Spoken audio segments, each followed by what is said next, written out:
Guys, আজকে আপনাদের একটা জিনিস দেখাবো। মানে হাত ছাড়া, মানে হাতে কোনো সমস্যা, প্রবলেম বা মানুষের হয় না অনেক প্রতিভা থাকে, সেই প্রতিভা আজকে দেখাবো। তাও কাকে জানেন? আমার নিজের মায়ের। আমার নিজের মাকে আজকে মায়ের হাত দেখাবো যে মানুষের কত বড় সমস্যা থাকলেও তার কত প্রতিভা আছে। এটাই দেখানোর মানে শেয়ার করবো আজকে আপনাদের সাথে। তো দেখেন আমার মার, আপনাদেরকে দেখাই তারপরে কথাটা বলি। এই যে দেখেন আমার মায়ের হাত, দেম্মু হাত দাও আগে। এই যে দেখেন এই হাত দিয়ে কিন্তু আমার মানুষ করেছে। ওই হাতটা দাও। এই যে দেখেন, দেখছেন এরকম কি জন্য? আপনাদের একটু বলি গল্পটা, আগে একটু দেখে নিন। এই হাতে এই আঙুলটা বেঁকাই গিয়েছে, আর এই যে দেখেন এই আঙুলটাও কিন্তু ঠিক নাই। তারপরে এই হাতের আঙুলগুলোও কিন্তু দেখেন। তো এমন হয়েছিল কেন জানেন? আম্মু যখন ছোট ছিল, তার চাচাতো ভাই বোনদের সাথে তো খেলাধুলো করতো। সেই সময় আমার নানিরা, আমার হচ্ছে মানে সেই সময় ছিল না, ধান করতো, মানুষ প্রচুর ধান করতো। এখন তো তেমন একটা কেউ করে না, সবাই এখন পরিবর্তন হয়ে গিয়েছে। তারপরেও ছেলে মেয়েরা করে এখন। তো ওই সময় আমার নানির বাচ্চা কাচ্চা ছিল অনেক। তো তুমি আইসো, এই যে চলে আইসো আমার মামাতো ভাই বোনদের বাচ্চারা। তোমার নাম কি? আমি টিপ দিছি। ও বাবা, আমিও দিছি। ও বাবা, কিটা দিয়ে দিছে? কাজল দিছি, লিপস্টিক দিছি। তাই, যাই হোক, আমি কথা বলতে বলতে অন্য মনস্ক আবার একটু হয়ে গিয়েছি, মানে এরা আসছে তো এই জন্য। তো যে কথাটা বলতেছিলাম, আমার মায়ের ছোট মানে চাচাতো ভাই বোনরা যখন ছোট ছিল, মাও ছোট ছিল, তো নানিরা ধান সেদ্ধ করেছে। ধান সেদ্ধ করে মানে ওই সময় ছিল না বড় বড় চুলা, অনেক বড় বড় চুলা থাকতো ধান সেদ্ধ করার পরে। ছোট ছিল ছিল। তো তুমি তো বড় চুলার ভিতরে পড়িলে না, মানে এরকম ছোট চুলার ভিতরে পড়িলে?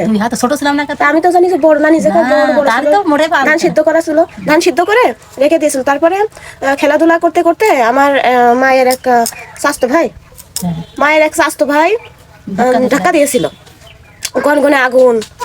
তো তারপরে আম্মু ওর ভিতরে পড়ে যায়, ধাক্কা দেওয়ার পরে চুলার ভিতরে পড়ে যায়। পড়ে যাওয়ার পরে দাদি উঠায়।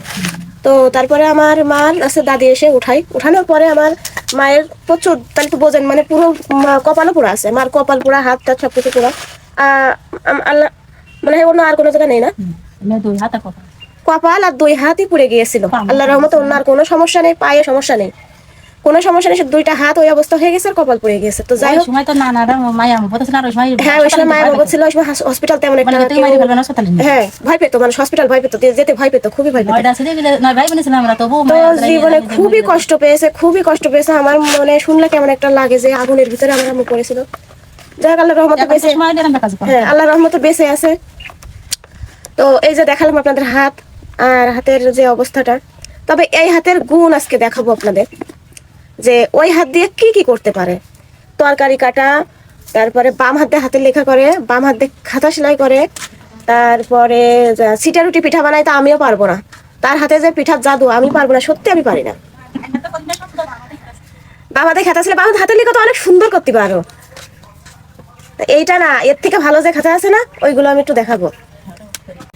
এই যে দেখেন, এই কাঁথাটা এখন আপাতত সেলাই করতে সামনে ছিল তাই দেখালাম, কিন্তু এর থেকে ভালো ভালো কাঁথা রয়েছে বাক্সের ভিতর। আমি সময় পেলে, সুযোগ পেলে একদিন দেখাবো, বা আজকেই দেখানোর চেষ্টা করবো যে এর থেকে ভালো ভালো খাতা সেলাই করে। তারপরে হাতের লেখা এত সুন্দর, একটা ভিডিওতে তো সবকিছু দেখাতে পারবো না, কিন্তু আমি অন্য ভিডিওতে আপনাদের দেখাবো যে ওই হাত দিয়ে কিভাবে সবকিছু। আর ওই হাত দিয়ে কিন্তু আমি মানুষ হয়েছি, ওই হাত দিয়ে আমার মানুষ করে বড় করেছে। আমার যতটুকু প্রতিভা, যতটুকু কথাবার্তা আপনাদের সামনে বলতে পারতেছি, ওনার শিক্ষায়, উনি যতটুকু আমাকে শিক্ষা দিতে পেরেছেন, ঠিক ততটুকু আপনাদের মাঝে তুলে ধরতে পারি। তো অরিশা, কিছু বলবা? তোমার বোন এরকম হাত দেখিস তো, তোমার বউ কত সুন্দর কাজ করতে পারে। এটা আমার মামাতো বোনের মেয়ে, আর একটা আসছিল রোজা, ও হচ্ছে আমার মামাতো ভাইয়ের মেয়ে। যাই হোক গাইস, এখন এই পর্যন্ত। তো আমি অন্য সময় আপনাদের দেখাবো, নাহলে ভিডিওটা অনেক বেশি বড় হয়ে যাচ্ছে। অবশ্যই অন্য সময় আমি দেখাবো যে কত সুন্দর সুন্দর খাতা সেলাই করেছে, কত সুন্দর হাতের লেখা করতে পারে, সবকিছু শেয়ার করবো আস্তে আস্তে। তো আজকে 27শে রোজা আছি আলহামদুলিল্লাহ। তো সবাই রোজা থাকেন, নামাজ কালাম পড়েন, আর কয়দিন আছে। যাই হোক, আল্লাহ হাফেজ।